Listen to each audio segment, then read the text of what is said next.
Way I strop a knife, I start at the point out here. Some people do it the other way, and that's fine. Either way works as long as you're stropping it at about the right angle. Some people strop like that.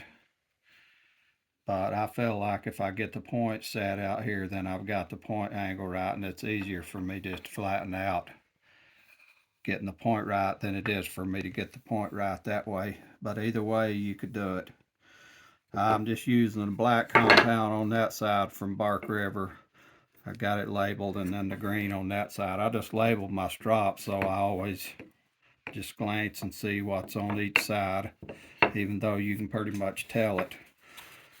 This knife's got a real good area right there. You can sharpen it real easy. You can get back in there real easy. Plenty of room to strop it and sharpen it. Well, this is not about stropping. It's not a stropping video. I was just showing my Bark River knives Boone. Mine's a dark curly maple handle, and as with all Bark Rivers and maybe all curly maple knives of anybody's, I've not owned them from somebody else, but that was a lot darker when I got it, and then it just turned lighter, and I know I can oil that, but I've just not done it. But the Boone is a A2 tool still. They run them, they're A2 about 58 to 60, and I like that fuller right in there. It's on both sides. This is a old style knife, like the hunting knives would have been years ago, all the way up through the 70s and stuff. People would carry this kind of knife and call it a hunting knife. It's a little bit short to be really a Bowie, but it's a Bowie style blade. Clip point, real nice swedge on there. You can see that spot. I had it in another video where I did a test between A2 and Magna Cut and 3V, and that's what it turned out. I just put some vinegar and water on there for a little while, and it's dry and everything's fine. That's just a patina, and I'm just contemplating if I want to do the whole blade in black.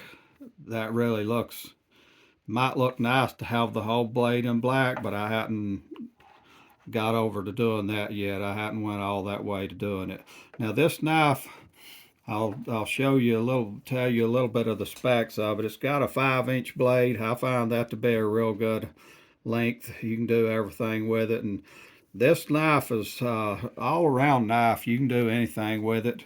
It would be more of a hunting knife back in the day because people didn't baton a whole lot with their knives back then. But anyway, you could baton with this thing. It actually has it's about they're calling it 187 or 188, depending on what source you look at on the spine there. So it's fairly thick and solid. And you can see the grind's pretty low right here. That makes it not quite as slicey as some of the other knives I have, even though it's A2 and you can get a screaming sharp polished edge on that thing on these A2 knives, because they sharpen really well and polish up. But you see with the design of it, the grind height's only that high instead of being way up here. So the point's fairly good. I mean, that clip point kind of curves there a little bit. It's lower than that spine, so it's not a trailing point or anything, just a clip point with a swedge. They did a good job on the swedge. They did a good job on the handle on this knife. But being Bark River, you know, there could be a thing or two about a knife. I'll show it a little bit closer here. Easier to see maybe with a paper under it. Right there, trying to show it there in the video, you can see that side's up that high, and then down there that side just slopes off real bad there. They're way uneven to each other. I like all that right there to be all squared away and even on a knife. That's just me. That don't affect the workings of the knife or how it works or operates or anything, but it's just something I like, is for that to be even and not have some big slope off on that side and squared off a little bit higher up on that side. But overall, the edge is in the middle where it's supposed to be, And one other thing, there is like some kind of little dent in the metal right there, if you can see that when I turn it. And I don't know what that's from. It's just a fit and finish thing, but overall the fit and finish is pretty good on this knife. It's hidden tang, so it has a part of the metal coming back through there that's not full size. Everybody knows what a hidden tang is, but on the end of it there, you can see where they screw to the tang right there. So that, that comes all the way through and is screwed on in the back. Everything's screwed together, and they make different handles. Some of them would be leather stacked and all that, and I just got curly maple. Also, you can get it without this part of the guard up there.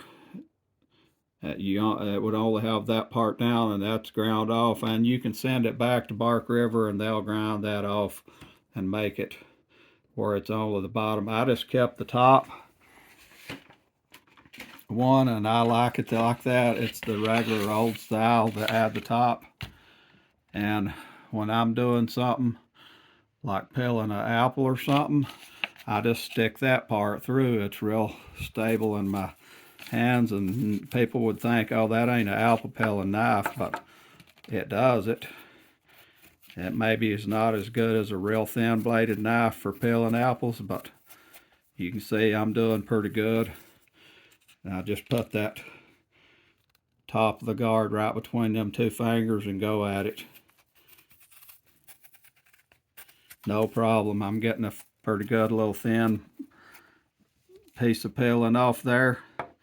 I won't go through the whole apple. I was just showing you how that it could do it pretty good. Wipe that off there.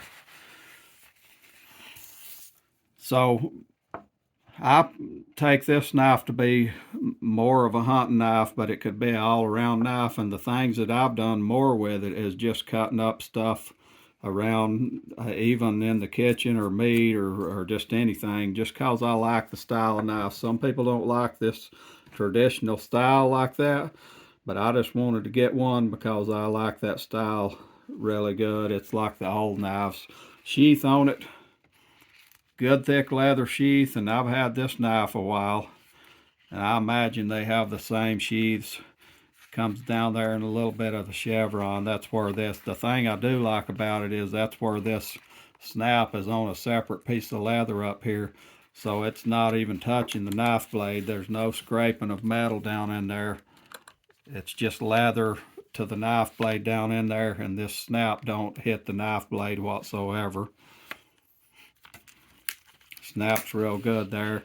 It's just more of a traditional style sheath that would ride just vertically, and it's just got one way to carry it. I mean, you could do something different with the sheath if you wanted to, but overall I think it's a good knife. Like I said, 5-inch blade, about a little over 9 inches altogether. I actually got a little bit of a ruler here I could lay down if I want to, and just yeah, blade roughly 5 inches. So there's the, yeah, it's 9.5 overall. Maybe even just this one here might just even be a hair over 9.5 overall. So it's a good size to use. I really like that size blade. I've got a lot of 4, 4 1/4, 4.5 inch blades, but the 5 works real good. And it's a fairly well done knife.